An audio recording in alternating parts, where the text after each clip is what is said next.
Take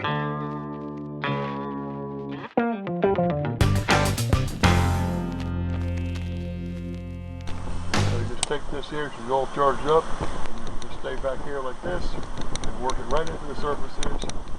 There's the generator. This tractor's been parked for a long time. It's about to get restored. Push the button on it. And you take care of the carburetor. There's the corrosion right there. Work it right over the surfaces.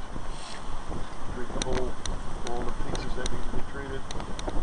Spread it out into the surfaces. All get disassembled. And rebuilt.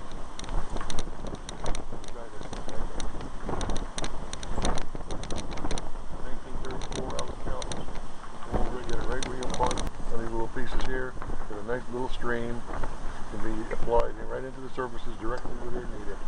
And that's just what's important about this. When it comes to taking it apart,